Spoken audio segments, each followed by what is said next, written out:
இங்க ஒரு குட்டி பொண்ணு அழுதுட்டு இருக்கா. உடனே அவ கைய பிடிச்சு பார்க்கும்போது தெரியுது. அது மட்டும் இல்லாம அவளுக்கு ஃப்ராக்சர் ஆயிருக்குன்னு சொல்லிட்டு இவரு கண்டுபிடிக்கிறாரு. உடனே அவ பக்கத்துல பாத்தீங்கன்னா, ஒருத்தர் ஐஸ்கிரீம் சாப்பிட்டுட்டு இருக்காங்க. அந்த ஐஸ்கிரீம் ஸ்டிக்க அவ கையில வச்சது இல்லாம, அவ தலையில இருக்கக்கூடிய பேண்ட வச்சு பாத்தீங்கன்னா, கையில ஒரு கட்டு மாரி போடுறாரு. உடனே ஹாஸ்பிட்டலுக்கு போ அப்படின்னு சொல்லிட்டு சொன்ன உடனே, அந்த பொண்ணு பாத்தீங்கன்னா, உங்க அப்பா கூட சேர்ந்து இப்ப ஹாஸ்பிட்டலுக்கு போறா. இப்ப அந்த இடத்துல தான் சொல்றாங்க, கரெக்ட்டான சமயத்துல யாரோ உனக்கு கட்டு போட்டுருக்காங்க. அதனால தான் உன் ஃபிங்கரே தப்பிச்சது. அது மட்டும் இல்லாம, இன்னும் கொஞ்சம் விட்டு இருந்தா சீரியஸா இருக்கும் அப்படின்னு சொல்லிட்டு ஸ்கேன் எடுக்க சொல்லி அந்த பொண்ணு பாத்தீங்கன்னா அனுப்பி வைக்கிறாங்க. இப்ப அந்த பொண்ணு அவங்க அப்பா கூட போயிட்டு இருக்கும்போது தான் அந்த காப்பாத்தின அந்த பையனும் பாத்தீங்கன்னா அந்த இடத்துக்கு வரான். அந்த சமயத்துல அவங்க பேசிட்டு இருக்கவங்க அப்பா பாத்தீங்கன்னா திடீர்னு ஃபேஸ் மாறுது.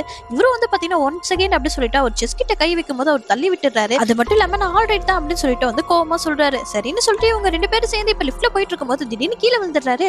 அந்த சமயத்துல அங்க இருக்கக்கூடிய டாக்டர் பாத்தீங்கன்னா ஆக்சிஜன் சிலிண்டர் எடுத்துறதுக்காக போறாங்க. அந்த சமயத்துல கரெக்டா இவரோட ஹார்ட்ல பாத்தீங்கன்னா கை வச்சு பார்க்கும்போது இவரோட ஹார்ட் பீட் கம்மியாகுது அப்படின்றதை இந்த பையன் கண்டுபிடிக்கிறான். அது மட்டும் இல்லாம இப்ப டாக்டர் செக் பண்ணிட்டு அது மட்டும் இல்லாம ஆக்சிஜன் கொடுக்குறாங்க.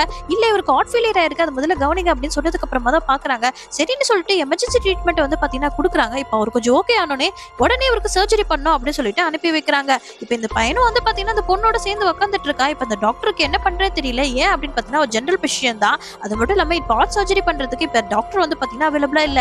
என்ன பண்றதுன்னு தெரியாம எல்லாரும் முடிச்சிட்டு இருக்கும்போது தான் அந்த குட்டி பொண்ணு அந்த பையன் கிட்ட ஹெல்ப் கேக்குறான். பட் அந்த பையன் என்ன சொல்றான்னா, நான் ஒரு கான்ட்ராக்ட் சைன் பண்ணிருக்கேன். இப்ப நான் ஆபரேஷன் பண்ண அப்படின்னா என்னோட மெடிக்கல் கரியருக்கே ஆபத்தாயிடும்னு சொல்றான். அதனால அந்த குட்டி பொண்ணு அவகிட்ட இருக்கக்கூடிய காசை கொடுத்து ப்ளீஸ் என்னோட அப்பா உயிரை காப்பாத்துன்னு சொன்ன உடனே அவனுக்கு வேற வழி தெரியல. அதனால அவன் மெடிக்கல் கரியர்ல போனாலும் பரவாயில்லன்னு சொல்லிட்டு அந்த பொண்ணுக்காக அவங்க அப்பா உயிரை பாத்தீங்கன்னா ஆபரேஷன் பண்ணி காப்பாத்துறான்.